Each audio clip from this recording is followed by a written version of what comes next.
Sige ba? Mukhang masaya yan ah. O sige, gawin na natin! Ida, tutulong din kami sa'yo, okay lang ba? Oo, salamat. Eh yung quirks, pwede bang gamitin yun? Nasa school tayo ngayon, kaya walang problema. Pero syempre, hindi kayo pwede makadamage ng mga tao o mga building. Talagang dudurugin kita ngayon, Deku. At syempre, pati ikaw, boy 50-50. Dudurugin din kita. Heto na, humanda na kayong lahat! Ready, set! Explosive Speed Turbo! Ano kayo ngayon? May hirang nilalang? Anong pinagsasabi mo? Hindi ka nga lumangoy sa pool eh! Baliw!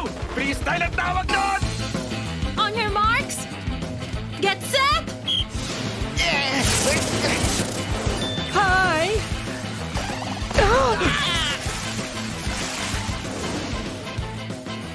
Ay! Kailangan mo lumangoy! On your marks, get set! Dapat ikaw? One for all, full cowling!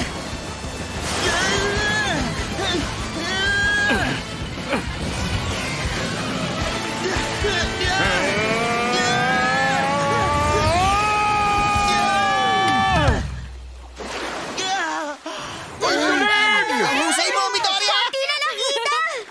Natalo mo na naman ako, Midoriya. Magaling din pinakita mo, Ida. Midoriya, kung nagtataglay ka ng isang bagay na nanggaling sa number 1 hero, kung ganun, may rason ako para talunin ka. Kung makukuha ko ang first place nang di ginagamit ang quirk ng matandang yon, talagang magagawa ko na siyang itanggi. Gusto mong manalo na kalahati lang ang lakas mo? Para sabihin ko sa'yo, hindi mo pa ako nalalagyan ng kahit isang gasgas! Sumugod ka gamit ang lahat ng lakas mo! Itanggi mo man! Kapangyarihan mo pa rin yan! Gusto ko ring maging isang hero!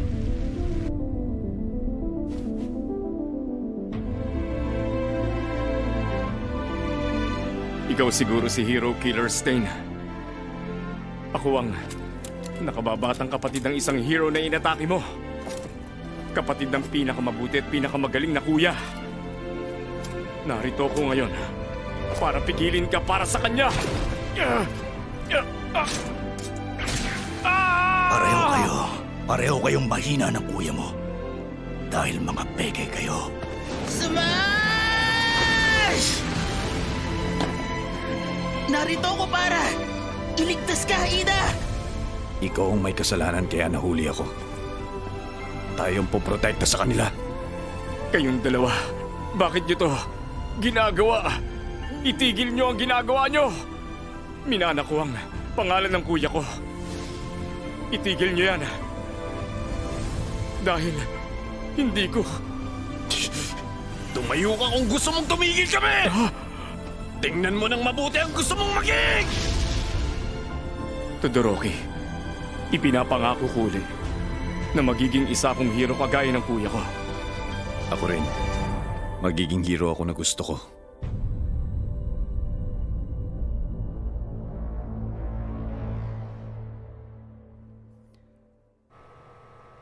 Inatake ang UA High School ng League of Villains habang isinasagawa ang isang rescue training session. At yun ang naging tinatawag na USJ incident. Nagkaroon ng walang pinipiling pag-atake si Hero Killer Stain at ang League of Villains sa Hosu City na naging tinatawag na Hosu Incident. At nung isang araw lang, si Tomura Shigaraki na hinihinalang leader ng League of Villains ay bigla na lang nagpakita kay Izuku Midoriya, estudyante ng Hero Corps sa UA High. Wala pang ibang ginagawa ang League of Villains maliban doon. Ganun pa man, siguradong sa loob nila hindi sila mapakali, hindi lang halata. Oo, alam ko. Nakikipagtulungan sa mga hero ang pulisya para makakuha ng impormasyon tungkol sa League of Villains. Pag nagbunga na ang investigasyong yon, ikaw na ang bahala, All Might. Maaasahan mo ko, Tsukauchi.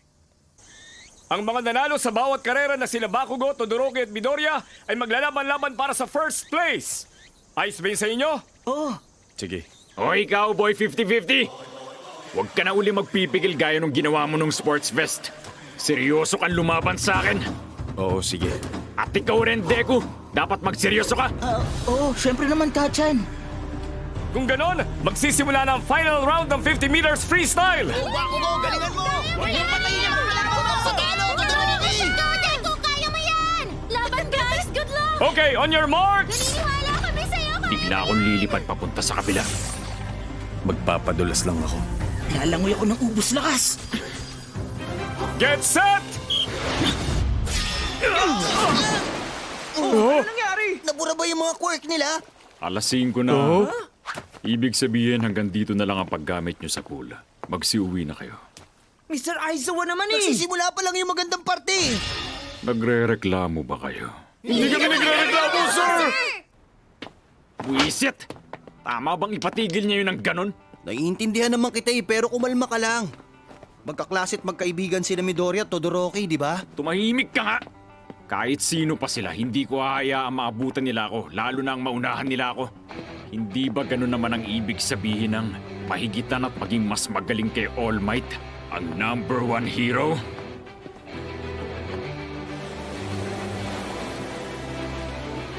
May 10 buwan ka hanggang sa UA entrance exam. Kailangan mo magpalakas hanggang sa panahong yon. Batang Midoriya, All Might, bakit nandito ka? ikaw bakit nandito ka? Kasi Pwede kang maging isang hero. Bata, sasabihin ko sa iyo ang katotohanan.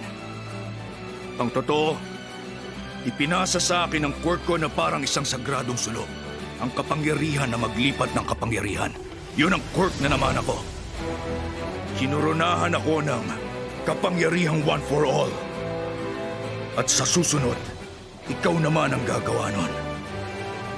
Kasi dito ako nagsimula.